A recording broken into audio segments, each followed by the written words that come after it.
Channel of Harlow classes. आज हमारे साथ हैं आकाश उपाध्याय, जिन्होंने Jamia MCA entrance examination crack किया और जामिया से ही वो अपना एमसीए स्टार्ट कर चुके हैं। So welcome Akash. First of all give us brief introduction about yourself कि आपने कौन सी एमसीए एंट्रेंस एग्जामिनेशन दिए, आपका ग्रेजुएशन कहाँ से था, आपका होम टाउन कहाँ से था और आप करेंटली कहाँ से एमसीए कर रहे हैं। Okay, thank you very much, Sefali Di, and also you are my senior, and मैंने प्रिपरेशन आपके गाइडेंस में की थी और आपकी गाइडेंस में और सर की गाइडेंस में की थी। My name is Akash Upadhyay, I am graduated from university of Delhi और मैंने 2003 में ग्रेजुएशन किया था और फिर उसके बाद एक साल मैंने सर के अंडर रह करके एमसीए प्रिपरेशन की, एमसीए एंट्रेंस प्रिपरेशन की, जिसमें से मैं एमएसटी सीईटी में सिलेक्टेड था। ऑल इंडिया 68 रैंक थी मेरी और आल्सो मेरे काउंसलिंग में मुझे department of computer science Savitribai Phule university भी मिली थी और उसके बाद फिर मैं ट्रिपल एम कॉलेज गोरखपुर में भी सिलेक्टेड था और मैं जामिया के एंट्रेंस एग्जाम में भी सिलेक्टेड हुआ। उसके बाद मैंने मास्टर्स वहीं से कंटिन्यू करने का सोचा है, तो इस टाइम मैं जामिया में सिलेक्टेड हूँ। मैं क्लास कर रहा हूँ, मेरी क्लास चालू हो चुकी है।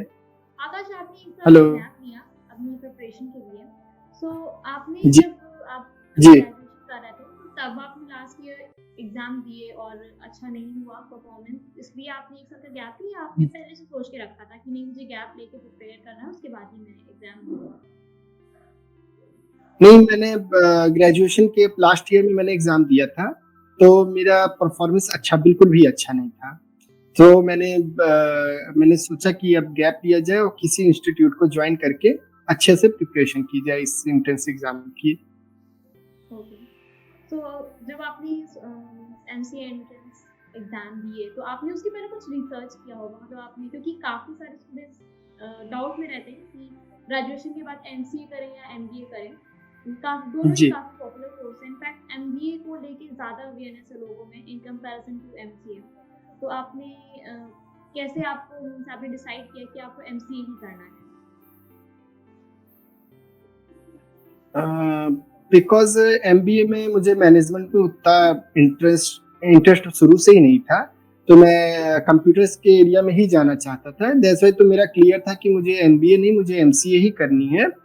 और उसके बाद फिर मैं बाय गूगल और हर जगह ढूंढने लगा कि कौन सा इंस्टीट्यूट मेरे लिए बेटर रहेगा। तो बाकी जगह पे मैंने ये देखा कि अलग अलग वेरियस कोचिंग और वेरियस इंस्टीट्यूट में काफी हाई फीस वाली कोचिंग थी, जो मेरे फाइनेंशियली में उतना अच्छा नहीं था, लेकिन मतलब काफी हाई फीस थी, आप समझ सकती। तो मैं वहां नहीं ज्वाइन कर सकता था। उसके बाद मुझे अपने अकॉर्डिंग, अपनी फीस के अकॉर्डिंग जितना मैं फीस पे कर सकता था उस अकॉर्डिंग तो मुझे सबसे अच्छी कोचिंग सर की कोचिंग मारुला कोचिंग ही मिली। इस वजह से मैंने इससे ज्वाइन किया। ओके, सो ये तो आपका इनिशियल डिसीजन था, इसकी वजह से आपने मारुला कोचिंग ज्वाइन किया। तो आपने ज्वाइन किया, आपने एक साल प्रिपरेशन की, अब आप एमसीए कर रहे हैं कॉलेज से। तो आपको अपनी प्रिपरेशन के दौरान या फिर अब आपको ऐसा लगता है कि आपको कुछ लॉस हुआ मतलब इस कोचिंग में आके, या फिर फीस कम थी इस वजह से आपको फैसिलिटीज कम मिली होंगी, आपको कुछ कम अपॉर्चुनिटीज मिली? जैसे हम कभी भी चूज करते हैं, हमारे में आदत है कि कोई भी चीज रहती है कि कम फीस में एक बेस्ट ऑप्शंस मिले हमें। उस वजह से मैंने कोचिंग ज्वाइन की थी कि सर की फीस भी और के कंपेरेबल में और के कम थी और स्टडी मटेरियल एक्सीलेंट था। जिस हिसाब से सर का वे ऑफ टीचिंग और मेथड और जिस हिसाब से स्टडी मटेरियल हमें कोचिंग के प्रिपरेशन के ड्यूरेशन हमें दिया जाता था वो बेस्ट था। इस वजह से मैंने सर की कोचिंग ज्वाइन की थी, मारुला कोचिंग ज्वाइन की थी। आकाश, जब आपने कोचिंग ज्वाइन की तो एज यू सेड कि आपने मटेरियल चेक किया और आपने कुछ पैरामीटर्स देखे होंगे, उस पे आपने डिसाइड किया कि हाँ, मेरे जो फाइनेंशियल सिचुएशन है या मेरी जो करंट सिचुएशन है उसके हिसाब से ये ऑप्शन बेस्ट है। जी बट यूजुअली हम जी लास्ट ईयर के रिजल्ट्स या फिर प्रीवियस कुछ ईयर के जो स्टैट्स होते हैं रिजल्ट्स के, उनको देख के कोई भी इंस्टीट्यूट ज्वाइन करते हैं। तो बट जी पर्सनली मैंने ये रियलाइज किया लास्ट कुछ ईयर्स में कि जो रिजल्ट्स होते हैं वो सिर्फ आपके इंस्टीट्यूट पे नहीं डिपेंड करते हैं, बहुत बड़ा रोल होता है कि स्टूडेंट कितना डेडिकेटेड है।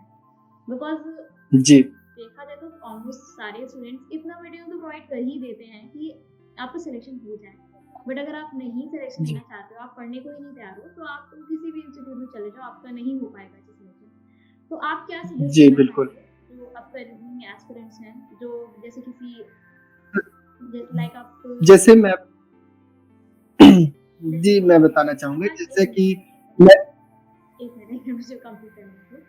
तो आकाश ओके आप क्या ओके सजेस्ट करना चाहेंगे जो अपकमिंग एस्पिरेंट्स हैं, जो कानपुर के नहीं है या फिर जहाँ भी एमसीएट की कोचिंग्स हैं अवेलेबल, उस स्टेट से नहीं बिलोंग करते, उस सिटी से नहीं बिलोंग करते हैं, तो उन्हें किन पैरामीटर्स को देखना चाहिए, किस तरीके से उन्हें डिसाइड करना चाहिए कि हाँ मुझे यहाँ पे एडमिशन लेना चाहिए? जैसे भी मैं अपना बताऊं कि मेरी ग्रेजुएशन जैसे आपको पता है कि मैंने दिल्ली से ग्रेजुएशन की है और मेरा होम टाउन इलाहाबाद प्रयागराज में है। तो कानपुर तो मैं कभी गया भी नहीं था, लेकिन मैंने चूज किया बाय गूगल और प्लस स्टडी मटेरियल जैसे मेरे अपने दोस्तों से भी जाना था जो कोचिंग पहले से कर रहे थे, और प्लस मैंने अपने सीनियर जो मारुला में कोचिंग कर चुके थे उनसे भी बातचीत की। तो प्रीवियस ईयर रिजल्ट का भी मैंने देखा और स्टडी मटेरियल देखा, सब कुछ देख करके भी मैंने डिसाइड किया था कि कोचिंग ये सबसे बेस्ट है मेरे लिए। और बाकी जो स्टूडेंट्स बाहर हैं जो नहीं है, कानपुर के नहीं है, अदर अदर प्लेसेस के हैं, उनसे मैं ये कहना चाहूंगा कि कानपुर में रह करके सर के गाइडेंस में पढ़ना बहुत ही अच्छी बात है। अगर आप कहीं और किसी और सोर्स से आ रहे हैं, अगर आपको बेसिक्स की भी नॉलेज बहुत अच्छी नहीं है, सर बेसिक से एडवांस तक बहुत अच्छी नॉलेज देते हैं किसी भी सब्जेक्ट को लेकर के। और अंडर गाइडेंस जितना भी सब्जेक्ट पूछा जाता है, चाहे वो रीजनिंग हो, चाहे वो कंप्यूटर साइंस हो, मैथ्स के लिए तो सर खुद ही है, सबके लिए बहुत ही अच्छा स्टडी मटेरियल दिया जाता है सर की कोचिंग में। थैंक यू हम्म, आकाश। आकाश आपका जो बैच था वो कैसा बैच था जिसने अपनी आधी प्रिपरेशन ऑफलाइन मोड में की है और आधी जी प्रिपरेशन उन्हें ऑनलाइन मोड में करनी पड़ी? तो जी सॉरी, तो आपका जी बैच एक ऐसा बैच है जिसने अपनी आधी प्रिपरेशन ऑनलाइन मोड में की और आधी प्रिपरेशन ऑफलाइन मोड में की। तो आपको जी दोनों मोड के एडवांटेजेस पता हैं और दोनों मोड के जी डिसएडवांटेजेस पता है। मैं चाहूंगी कि पहले आप हमें ये बताइए कि जब आपने ऑनलाइन मोड में स्विच हुआ सब कुछ, तो ऐसी क्या जी चीजें जो आपको लगा कि नहीं हो पा रही है, ऑफलाइन मोड में हम पढ़ते थे तो ये चीजें बेटर हो जाती हैं, और ऐसे जैसे कुछ एडवांटेजेस भी होंगे, ऑनलाइन मोड की कुछ एडवांटेजेस भी होंगे जो आपको लगा कि हाँ ऑफलाइन में ये मुझे नुकसान हो रहा था, ऑनलाइन में ये मैं ज़्यादा अच्छे से कर लिया हूँ। तो पहले आप ऑफलाइन के एडवांटेजेस बता दीजिए, फिर ऑनलाइन के। ऑफलाइन का ये था कि हमें रेगुलरिटी बनी रहती थी।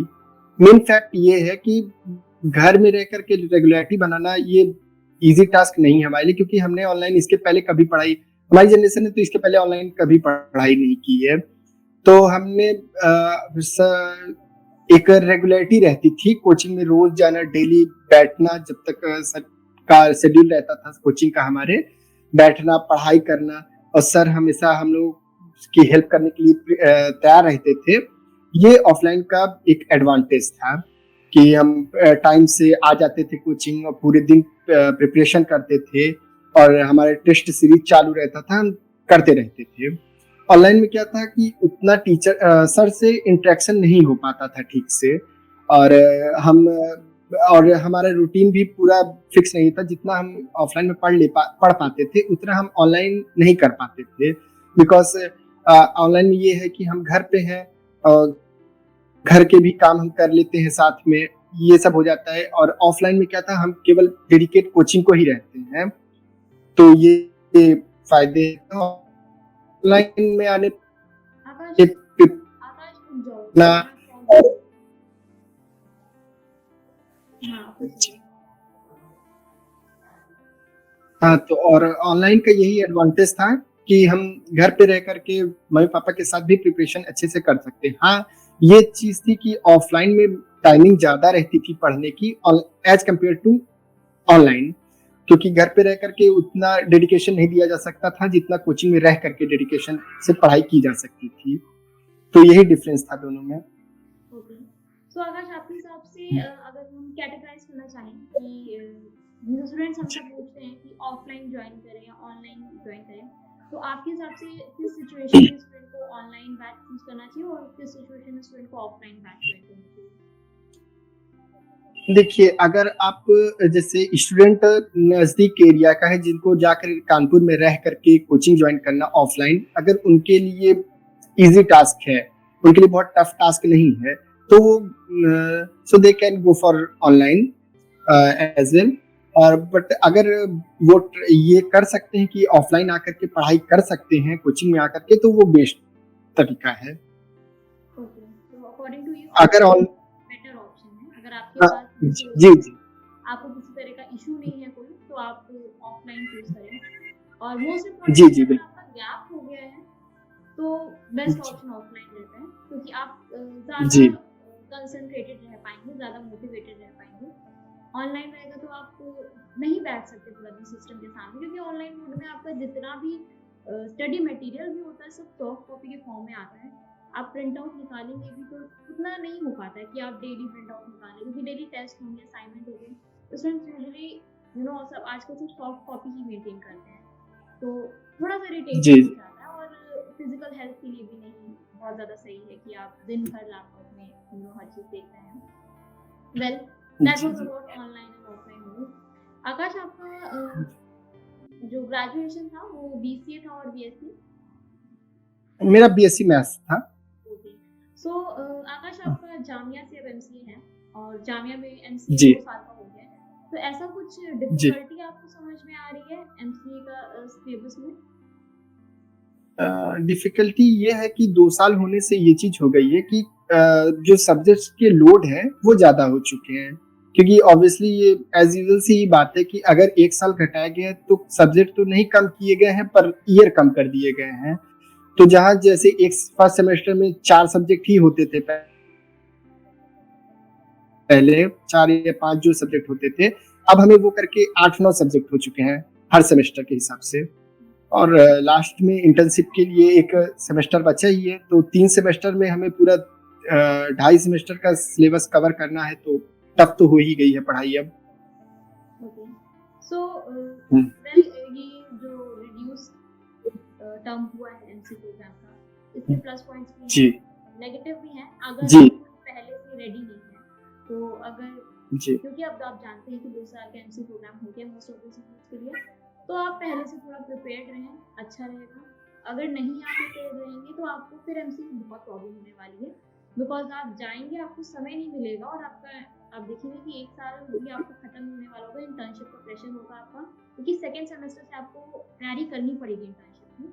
थर्ड सेमेस्टर पे ही आपके पास टाइम रहता है इंटर्नशिप का। Fourth semester is all about placement, means third semester and जी होते होते आपकी प्लेसमेंट के लिए भी शुरू हो जाएंगी कंपनी आना। सो बहुत अच्छी तैयारी आप पहले से करके जाएंगे, तभी आप एमसीए में अच्छा परफॉर्म कर पाएंगे। एमसीए अब थोड़ा एमसीए की जो वैल्यू है वो थोड़ी और बढ़ जाएगी, बिकॉज अब वो काफ़ी टफ कोर्स हो जाएगा, क्योंकि 3 साल में वही चीज़ करना थोड़ा आसान था इन comparison to doing the same thing in 2 years. Okay, so जी this was for those students जो अक्सर पूछा करते हैं कमेंट सेक्शन में कि 2 ईयर एमसीए प्रोग्राम हो गया है तो दिक्कत होगी कि नहीं। दिक्कत होगी अगर आप पहले से तैयार नहीं हैं, पर अगर आप पहले से ध्यान देते रहेंगे, तैयारी करते रहेंगे, तो दिक्कत नहीं होगी। ओके आकाश, जी जी बिल्कुल मैथ्स जो बैकग्राउंड के स्टूडेंट्स होते हैं, लाइक बीएससी मैथमेटिक्स के स्टूडेंट्स होते हैं, तो बीएससी मैथमेटिक्स और बीएससी स्टैटिस्टिक्स के जो स्टूडेंट होते हैं उन्हें एमसीए करने का मौका मिलता है। तो जी आपने जी एमसीए ज्वाइन कर लिया, अब आप एमसीए आपका सेमेस्टर स्टार्ट हो चुका है, क्लासेस स्टार्ट हो चुकी हैं। क्या आपको किसी भी पॉइंट में ऐसा लगता है जी कि आपको कंप्यूटिंग में उतना इंटरेस्ट नहीं है? बिकॉज ये भी एक बहुत इम्पोर्टेंट चीज़ होगी, क्योंकि काफ़ी स्टूडेंट्स इन्फ्लुएंस होके लाइक कि उसके उनके फ्रेंड्स कर रहे हैं और इस फील्ड में पैकेजेस अच्छे हैं, अपॉर्चुनिटी ज़्यादा है। बिकॉज आईटी सेक्टर हमेशा काफ़ी रेप्यूटेड सेक्टर माना गया और अपॉर्चुनिटीज़ बहुत ज़्यादा रही इस सेक्टर में। बट एक बहुत इंपॉर्टेंट चीज़ होती है कि आपको इंटरेस्ट होना चाहिए। अगर आप आउट ऑफ इंटरेस्ट में काम करेंगे तो किसी भी फील्ड में आप करेंगे, आपको बहुत ज़्यादा सक्सेस या बहुत ज़्यादा आप अचीव नहीं कर पाएंगे। तो मैथमेटिक्स, बीएससी मैथमेटिक्स वाले जो स्टूडेंट्स होते हैं, या फिर जो बीएससी स्टैटिस्टिक्स वाले स्टूडेंट्स जो एमसीए करते हैं, उनके साथ होता है कि कुछ स्टूडेंट्स के साथ ये हो जाता है कि वो ज्वाइन कर लेते हैं, बट ज्वाइन करने के बाद उन्हें लगता है कि नहीं यार मुझसे नहीं होगी कोडिंग। तो ऐसा आपको कभी लगा कि mathematics is totally different thing और कोडिंग तो बहुत अलग है और मुझे बहुत दिक्कत हो रही है, मैं नहीं कर पाऊंगा?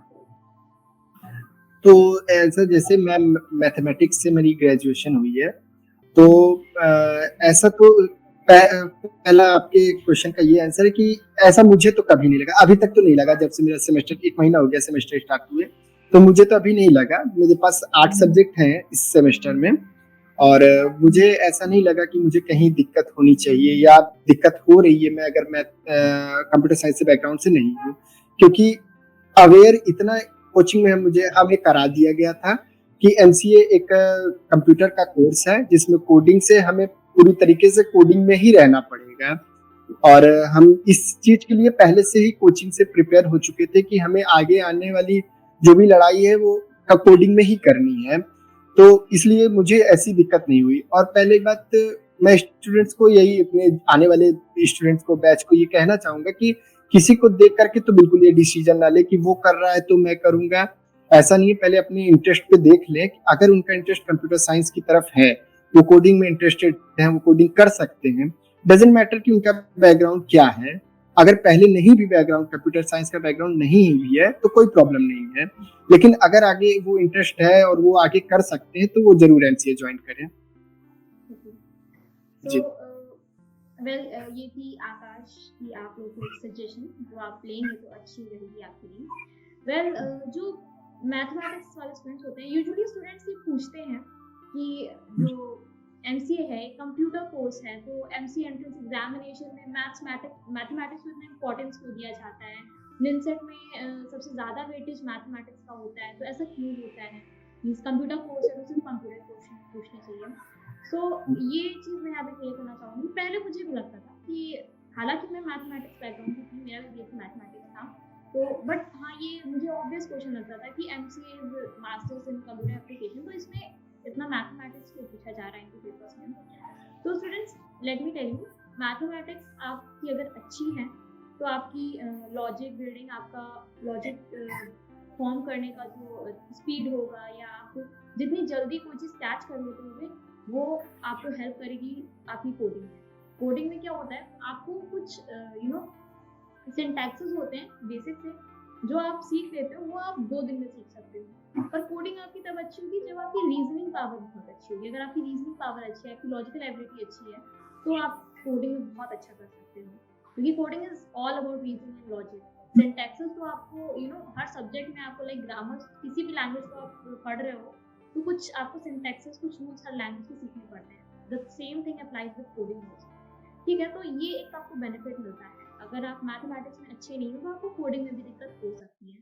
ज़रूरी नहीं कि कोई दिक्कत हो, बट हो सकती है। बट अगर आप मैथमेटिक्स में हो तो 100% आपकी कोडिंग अच्छी हो जाएगी, अगर आप एक सही डायरेक्शन में काम कर रहे हैं। दूसरी चीज़, आपको पता है इस समय कि जो बूमिंग टेक्नोलॉजीज हैं, या फिर जो काफ़ी फेमस टेक्नोलॉजीज हैं, वो है machine learning, artificial intelligence and data mining, और डेटा वेयर हाउसेस के ऊपर इतना स्टडी किया जाता है। इन सब टेक्नोलॉजीज में आपके मैथमेटिक्स जो हैं, उनके हायर लेवल मैथमेटिक्स की यूज होती है।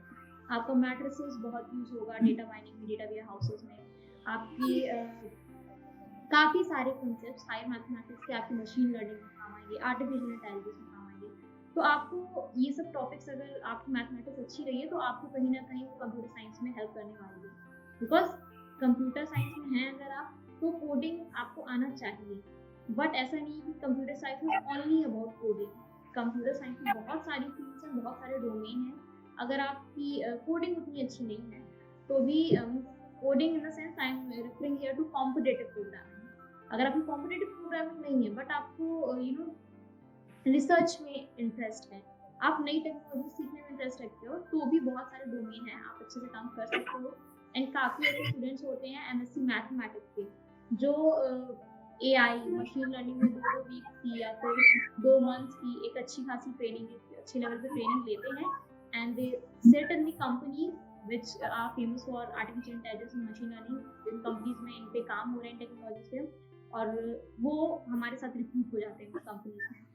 सो इसके पीछे एक लॉजिक है ऑब्वियसली, इसीलिए मैथमेटिक्स बैकग्राउंड के स्टूडेंट इन फील्ड्स में जा रहे हैं और अच्छे परफॉर्म भी कर रहे हैं। तो इसलिए मैथमेटिक्स एमसी एंट्रेंस एग्जामिनेशन में इतना वेटेज रखती है, इतना इंपॉर्टेंस रखती है और इतना पूछी जाती है। Okay, so this was my point जो मैंने सोचा था कि आज के सेशन में कवर करूंगी। Okay Akash, let's over to you. अब मैं जी चाहूंगी थोड़ा सा ब्रीफ में आप एक्सप्लेन कर दें कि जो आपकी प्रिपरेशन थी एमसी एंट्रेंस के लिए, उसमें आपने किन किन चीज़ों पे ध्यान दिया सबसे ज़्यादा, और कैसे आपने सिक्योर किया जामिया में एडमिशन। तो सबसे पहले किसी भी एग्जाम को क्वालिफाई करने के लिए सबसे मेन फैक्टर होता है कि उसके सिलेबस से आप अवेयर रहें, बिल्कुल पूरी तरीके से सिलेबस आपके पास होना चाहिए और आप उससे अवेयर रहें कि कैसे कैसे क्वेश्चंस पूछे जा सकते हैं, मतलब इसका सिलेबस क्या है। और दूसरा, प्रीवियस ईयर क्वेश्चन पेपर्स बहुत इंपॉर्टेंट होते हैं। तो किसी भी एग्जाम को, जैसे मैंने आपको बताया कि 2-3 एग्जाम है जिनको मैंने क्रैक किया था, तो उन सबका मैंने कॉमनली सबसे पहले मैंने ये देखा था कि सिलेबस अप्रॉक्स सबका सेम ही था। 10+2 में जामिया में भी पूछा जाता है, 10+2 निमसेट में भी, 10+2 हर जगह पूछा जाता है। कुछ कुछ जगह पे जैसे जेएनयू एंड डीयू में आपकी हायर मैथमेटिक्स भी इंक्लूड की जाती है।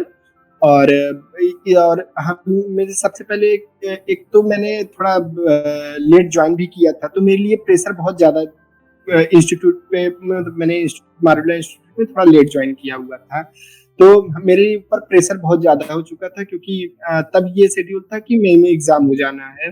और तो फिर मैंने सर से बात की, मैंने कहा कि सर क्या ये कवर किया जा सकता है, तो उन्होंने कहा कि डेली के डेडिकेशन से और रोज एक फिक्स पढ़ाई करके, कि मतलब इस सिलेबस के हिसाब से कि हम रोज एक गोल सेट करें कि हम इतना आज कवर करेंगे।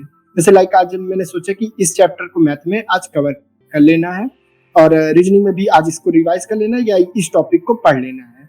ऐसे से करके डेली का डेली मैं एक गोल तैयार करता था पढ़ने के लिए, कि आज इतना मुझे कवर करना है, आज इतना कवर करना है।